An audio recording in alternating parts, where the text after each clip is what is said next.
So, welcome everyone to our political education campaign about Know Your Sheriff. I'll be going over the quick agenda that we'll have today. So, we'll open up with an icebreaker slash check in for our panelists, and we'll ask our participants to check in via chat.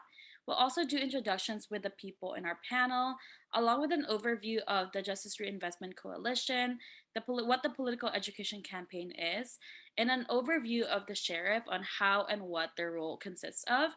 And I'll pass it along with my colleague Marati from Ella Baker Center to talk a little bit about the Baboon Settlement. And then we'll have an open panel and time for discussions in our Q&A and a couple of call to actions that gives access to impactful resources.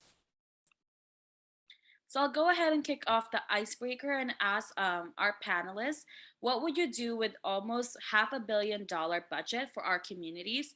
And I empower everyone, all of the participants, to share their name, orgs, and pronouns, and their answer to this question via chat. I'll go ahead and pass it along to Cynthia Nunes from Restore Oakland. Thanks, Raylan. Hi, everyone. I'm Cynthia Nunes. I use she, her pronouns with Restore Oakland. With a $500 million budget, man, there's so much we could do. One, I would help folks with housing.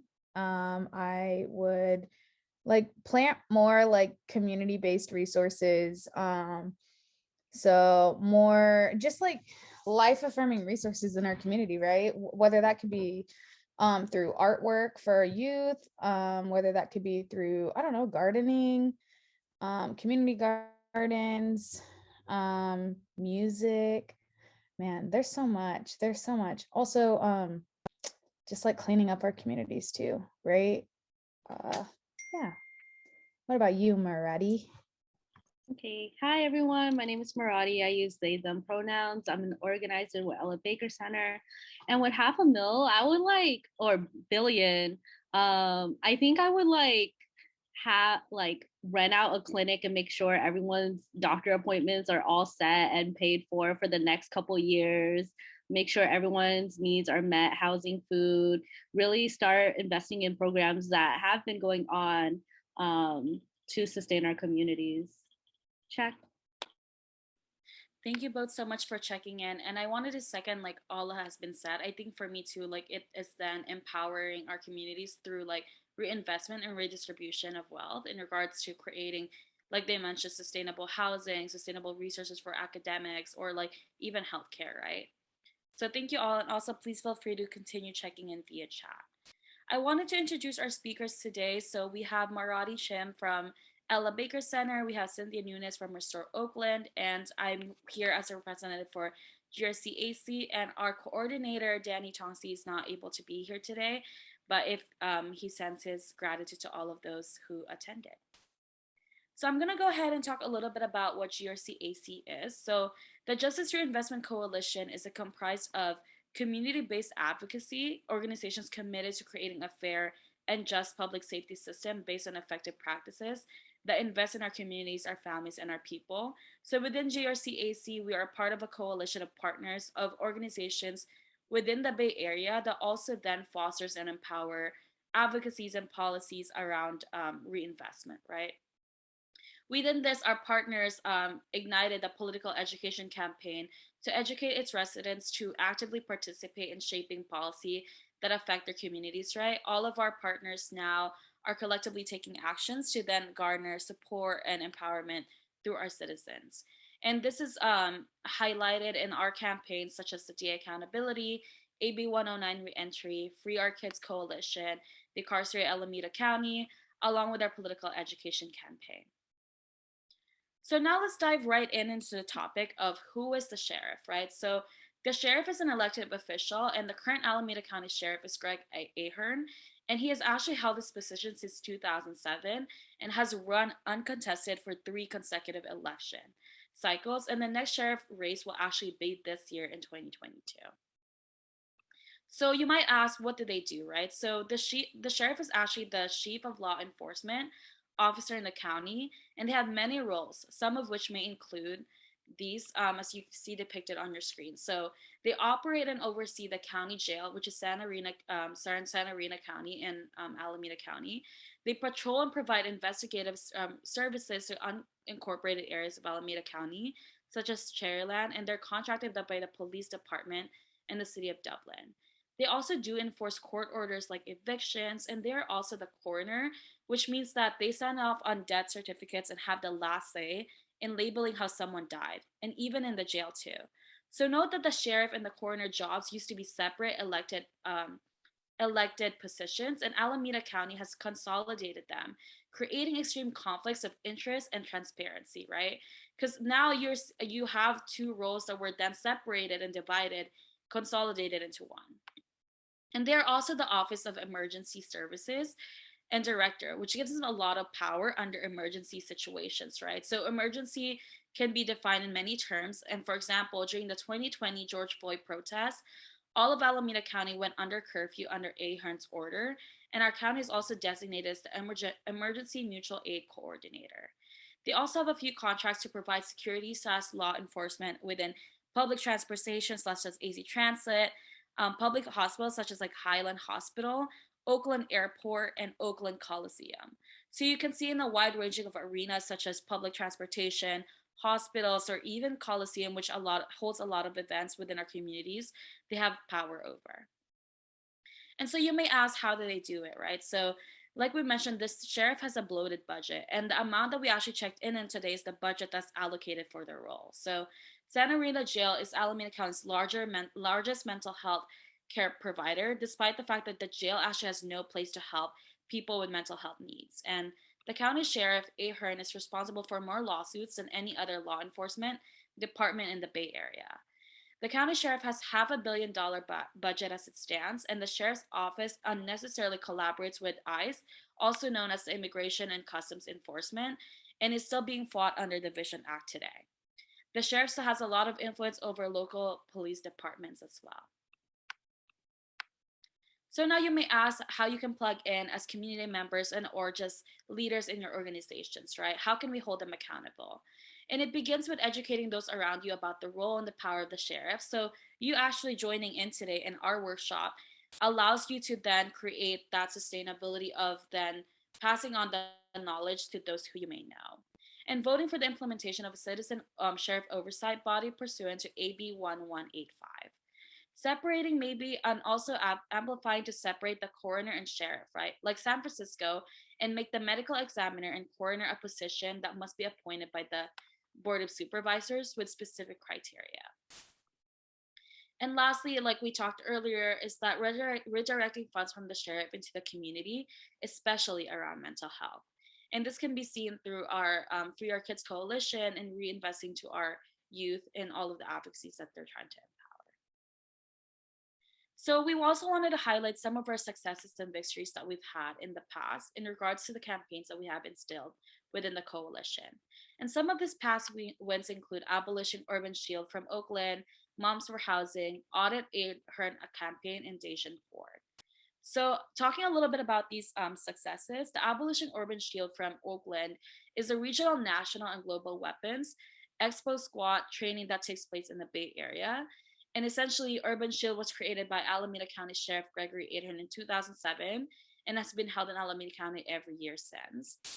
The Audit Ahern campaign was started by the GRCAC and its partners to then advocate for an independent audit of the Alameda County Sheriff's Office, family members whose loved ones died in Santa Rita Jail, alongside organizers and community members. The Moms for Housing was actually won in 2019 for four houseless moms who took over an empty house in West Oakland owned by the company Wedgwood, who Dominic Walker, a founder of Moms for House, calls a displacement machine. And the sheriff was called upon to enforce the eviction, but with fierce community organizing support, the mom secured the ability to stay in the house. And lastly, the Dacian Ford case, which was a successful campaign in the summer of 2017 to seek Dacian's release from Santa Rita Jail and the resolution of this case. So these are just some of our successes within the coalition that we've been able to alleviate and attend to within our partners. Now I'm going to go ahead and pass it on to my colleague Marati from Ella Baker Center to talk a little bit more about the Baboon Settlement and where it stands. Yeah, thank you so much. So I'm going to be talking about the Baboon Settlement, which has been an ongoing lawsuit from Santa Rita Jail for the past couple years. And the major thing about this settlement is that the law firm Rosenbein and Berg claim that they are adding mental health facilities and improving the jail's conditions while adding multi-million dollars funds to the sheriff and Santa Rita jail. And what we know as a community is that people cannot address their mental health needs inside a jail and cage. We know that people oftentimes get their mental health conditions exacerbated through the conditions and through the harsh cruelties that happens in the jail. And so with this settlement, the community has been objecting and been vocalizing what kind of forms of community alternatives could happen. And so we're trying to prevent this jail expansion. And with that, the sheriff's role is overseeing the jail, but also what I learned recently is the sheriff actually benefits and gets money out of commissary. So people who are currently incarcerated in Santa Rita, he makes profit from what prices he has in their commissary fund, which is where they buy like their food and things like that, stamps, pens, anything. And so because the sheriff benefits from this, he recently increased commissary prices, which led to the hunger strike that's currently going on in Santa Rita. So I really encourage folks to keep up with what's happening in Santa Rita jail. With the update that we just had of the settlement last week, the Judge Cousins, was actually surprisingly understanding where the community was coming from and understanding why the settlement is actually not enough. And so there's going to be a hearing for currently incarcerated folks to voice out their objections. And this is a huge win because usually most judges do not even want to hear from people who are currently incarcerated. So we caved out that space to make sure the community is being heard, and especially those are directly impacted. Can you go to the next slide, please? Yeah, and so you could take a little screenshot or photo of this, but this is information about our virtual Pack the Court room, and we will be listening in and showing up to let the judge and the law firm know that the community is keeping our eyes on the settlement and that we really want to continue amplifying directly impacted folks' demands and voices.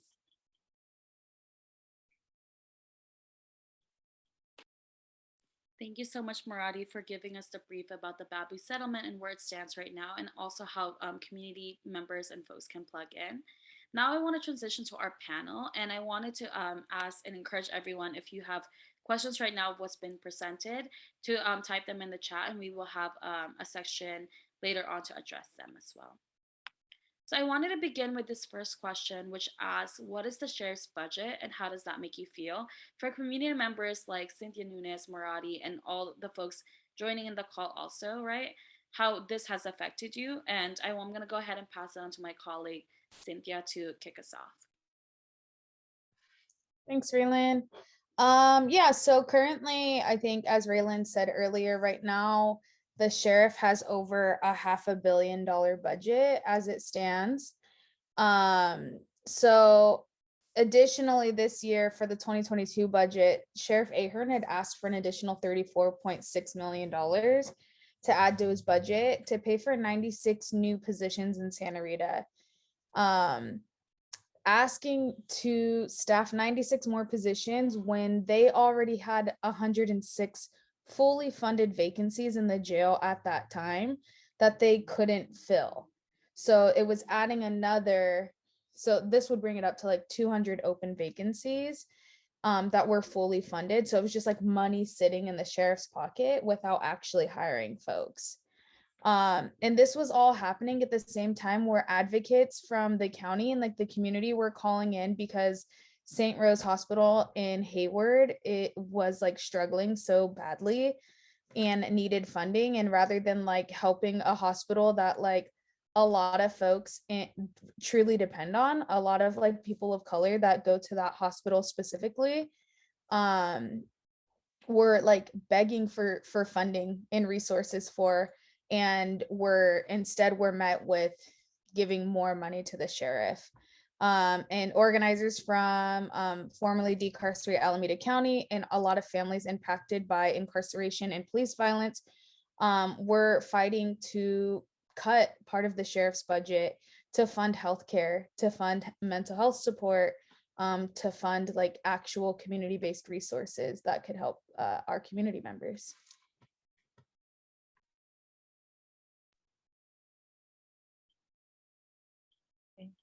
Marati, go ahead. Okay.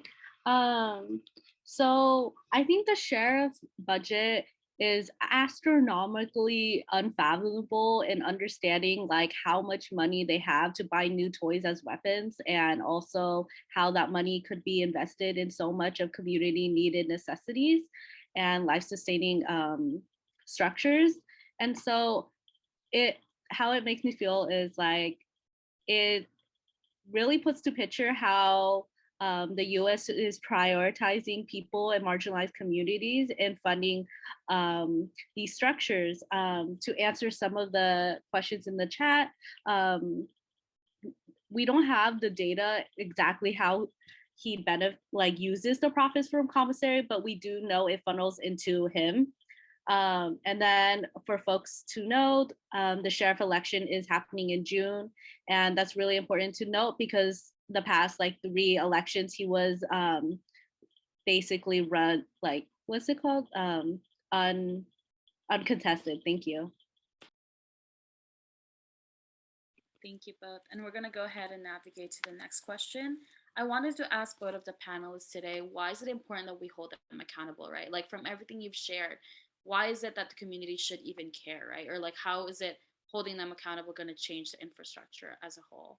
And I'll go ahead and pass it on to Cynthia again. Yeah, I think that like just also understanding that like while cities do have some authority when allocating funding or developing programs, services, but being able to get on the county and doing it through the board ensures that like that all of the responsible agencies and departments are actually working together to get these programs actually like up and running. And the city, like our cities are so limited in what they can do. The county needs to fund like improved mental health services to ensure that we're having less people with health crises, and also like play that role in like reducing the involvement of law enforcement in responding to calls. We shouldn't have law enforcement responding to mental health calls. They're not trained for it. Also, you know, a lot of the times what that is like continuing to put people in the room with their abuser. There's no de-escalation there. I am like a firm believer that if somebody that had mental health training and like a trained professional, whether that be community based or however so that may be, had responded to my cousin's call, that he'd still be alive today rather than being met with violence by Hayward police.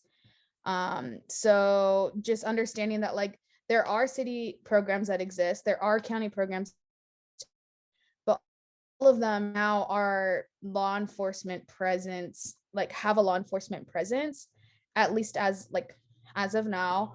But also are even underfunded too. So just like trying to fund like Marati had said earlier, like community-based resources that are already in our communities that are like lacking funding and lacking resources. So like turning it to the folks who actually like know our communities and like know how to handle those situations and like truly keep us safe. And Marati, I'll go ahead and pass it on to you. Yeah, thank you. I think it's so interesting that like Sheriff Ahern is actually really proud that he established Urban Shield.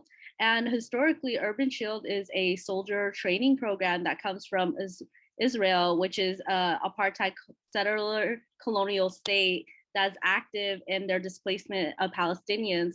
And understanding this kind of greater picture of imperialism and militants and everything like that, really shows how the Alameda Sheriff actually implements and reproduce these violent oppressive systems into our communities. Because why are we getting training from another country for specifically just soldiers? I think there's a lot of questions to be asked about the whole ideology of that.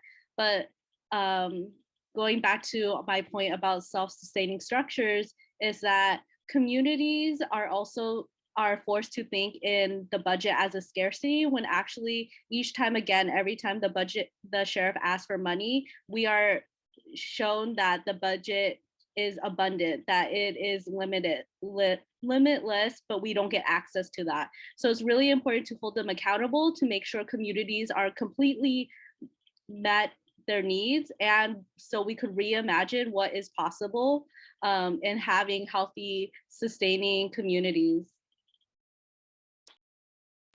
Thank you so much both for sharing that. And also just like wanted to add on, right? Like the in regards to like how accountability and transparency go hand in hand, like Marati and Cynthia both mentioned, is that if the community both know like how much there is for funding, then we can have more advocacy and also those of how it can be redistributed to our communities as well, right?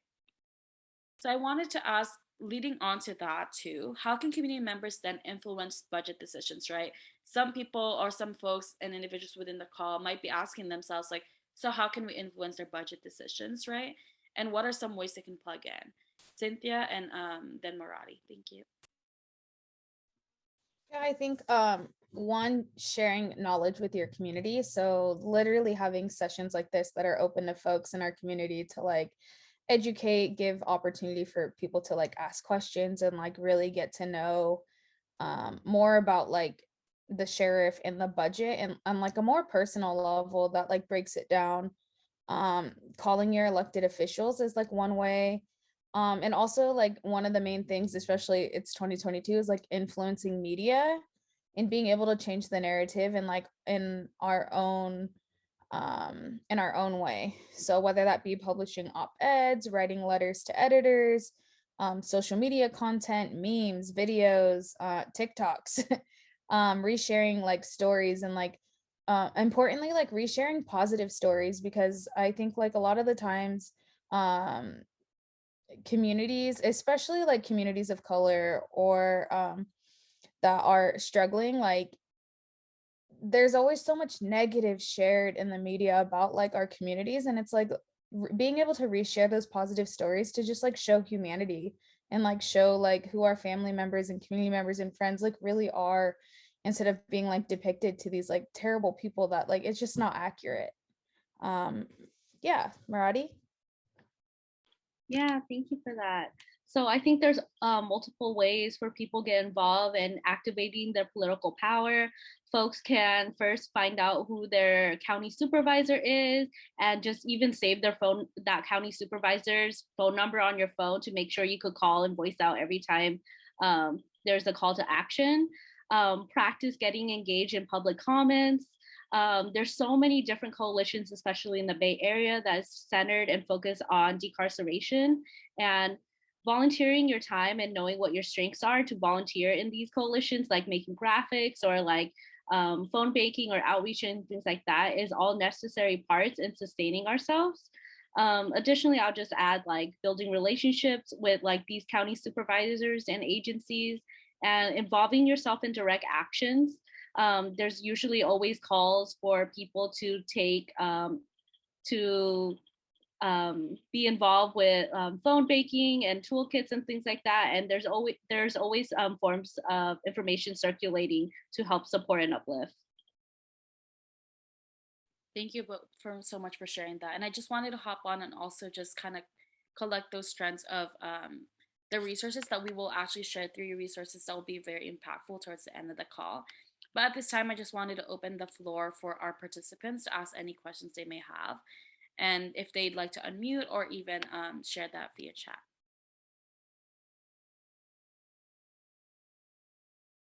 Give it a few minutes, and if everyone's shy, we can go ahead to our resources.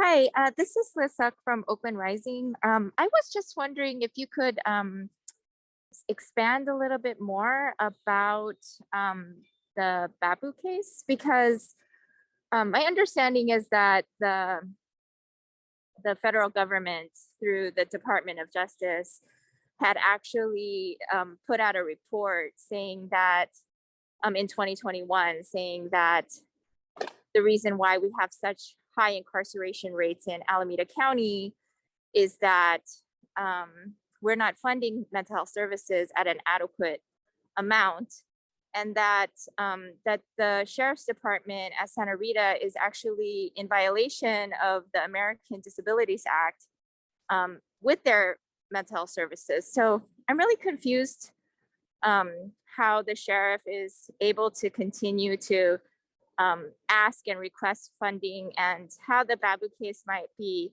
actually impacting that in terms of what does mental health services look like at Santa Rita. And then also a question in regards to the request for more funding. Could you say a little bit more about the vacancies and why he would be requesting more funds at this moment when he doesn't have the vacancies filled? Thank you so much, Liz, for that question. I'm going to go ahead and direct those two questions to both of our panelists.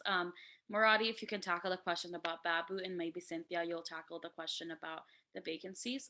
Muradi, I'll go ahead and kick it off to you. Yeah, so what's really tricky about the whole Babu settlement is that it's disguising itself as support on building mental health facilities, but it is under Ahern's supervision and Santa Rita's supervision. And so they're using that money to expand what they said, like building a mental health facility, but actually it's also including like adding in more guards and adding more forms of supervision into the prison. And so another thing about that is that I'm losing my train of thought.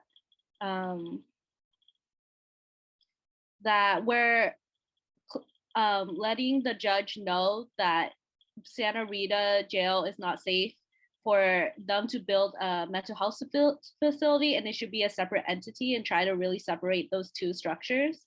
And then I will come back if my thought returns, and I'll pass it to Cynthia for now.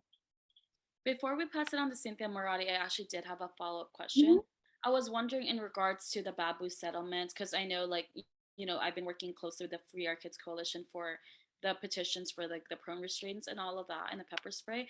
I was wondering for the Babu settlement, in regards to that, has it been met that like you guys have meetings with them, or is like the next meet? Can you talk a little bit more about, I guess, like the process of what it has been to even getting like the proposal read and revised and all of that, or like where it stands right now? Within the Babu settlement, or what?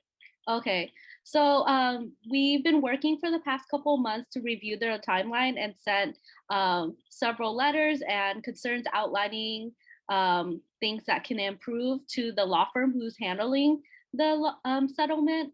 And so with that, we just been trying to urge them to revise it, but then they decided not to. And so we have to officially object the settlement, meaning that we have to basically stall it so that it could come to a conclusion where both folks, and especially currently impacted folks, are not content, but agree upon these conditions.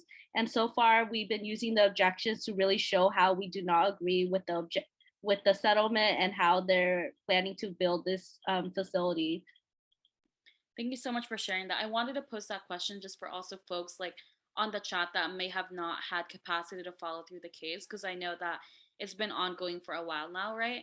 And Muradi, I'm not sure if you can share, but within the timeline, like as you mentioned, it's been going back and forth in regards to like something that can be agreed upon. What is the identified timeline, or has there even been an identified timeline for the case, or anything, I guess, like moving forward?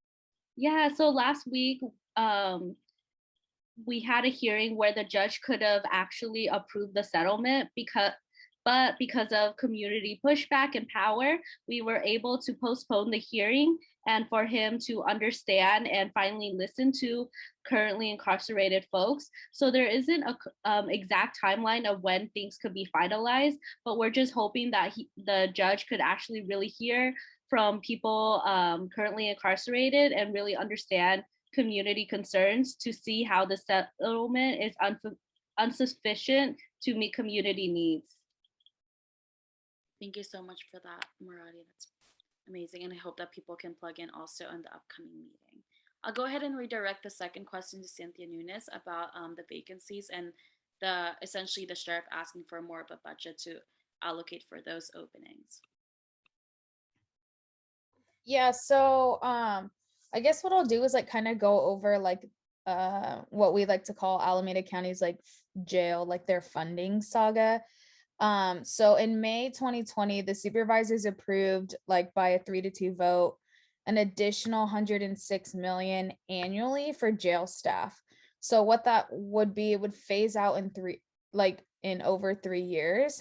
It'd be 85 million for sheriff staff and 21 million for clinicians.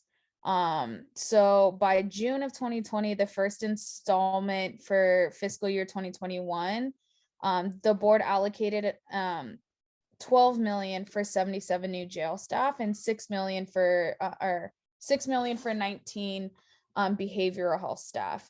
So the sheriff at that moment had 20 funded vacancies in the jail where funds were already allocated. And then when they proposed more jail staff, adding additional, so back in May of 2021, the sheriff like now had 94 fully funded vacancies in the jail.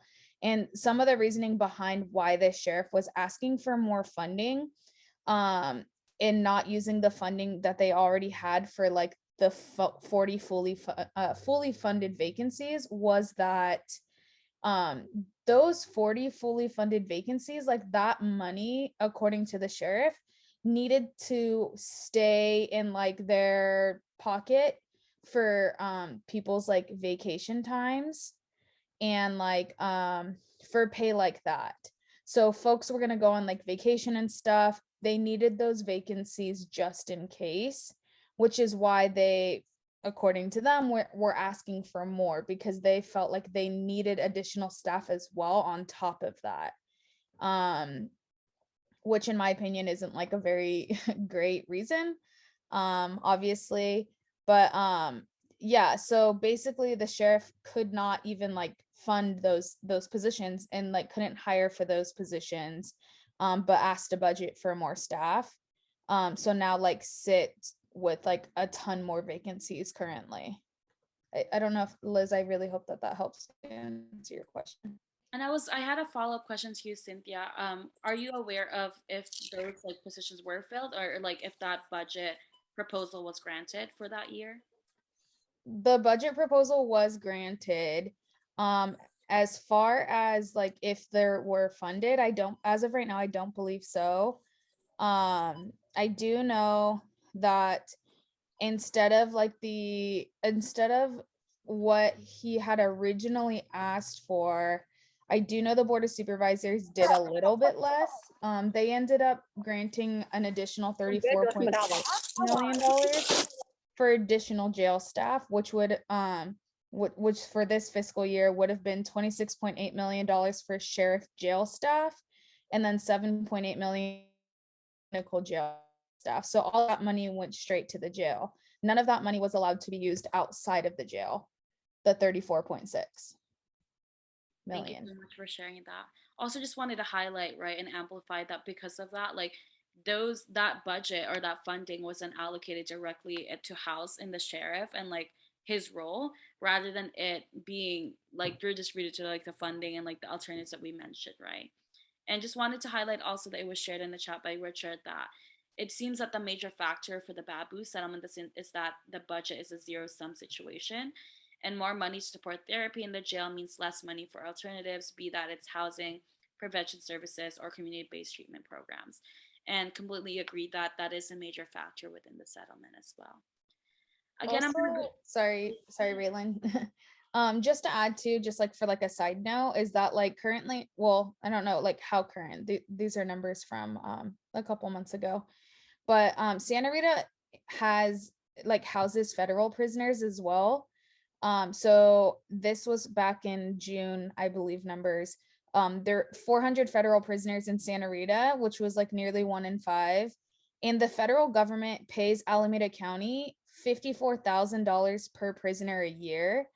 So the actual cost to county is like 122,851 per prisoner a year. So just like kind of a little like insight on that as well as like financially, like the cost for community treatment versus incarceration. So the annual cost per person in Santa Rita jail again is 122,851.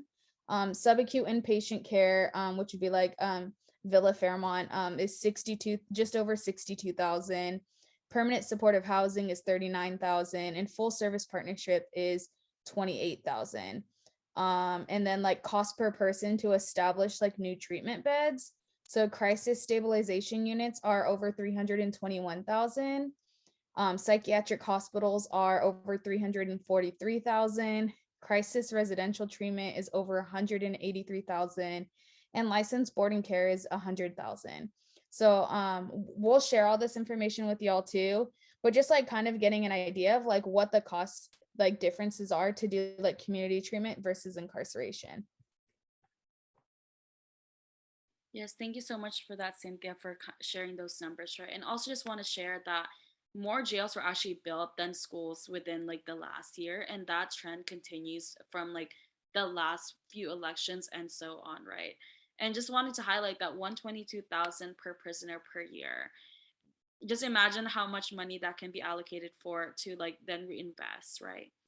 And a question that was posed to the chat is that what are we pushing for in the sheriff elections? What's the strategy? And I think that's directed to folks within the coalition of, or they're just like GRCAC. As of right now, as it stands, we are still strategizing towards like the DA's candidate forum. And in regards to the sheriff one, I believe that the strategy would be the same, that all of our partners in our coalition would need to agree that we would have either a sheriff candidate forum to kind of just like give platform to the candidate to talk a little bit about how they would shift strategies or also like their policies during the election. But as of right now, as it stands, and from my knowledge, we are focused on the DA race as it is. I believe that it's before the sheriff one.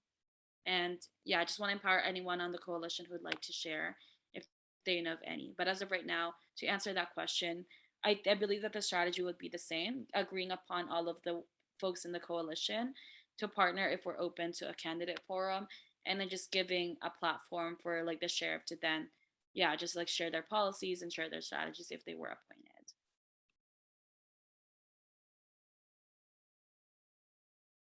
I'm not sure if I'm going to go ahead and refer to the chat if there's any more questions.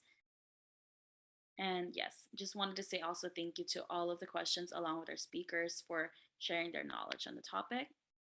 Now I want to redirect your focus on actual resources that we have established, right? So the ways you can get involved and plugged in is following, like they mentioned, like organizations that are about like decarceration and also then like empowering incarcerated folks, by following GRCAC on our social media sites, joining our email list along with our partners, checking if you're eligible to vote and registering to vote. Check out the website meetyourda.org and send an email to your district attorney, letting them know you know their actions and impact you and your community. These are more longer term, right? An hour to listen in on Justice in America podcast, Who Built Mass Incarceration and Persecutors. Ongoing is then joining our hub within our Google groups and also then reaching out to our partners such as the Urban Peace Movement. At this time, I also wanted to share some of our resources we have in place.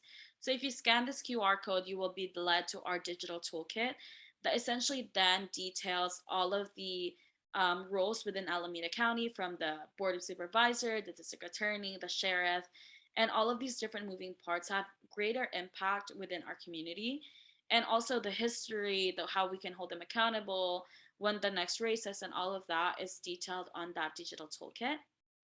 Another thing that I'd like to share that my colleague Marati shared is the SRJ release toolkit, which has access phone banking transcripts and resources.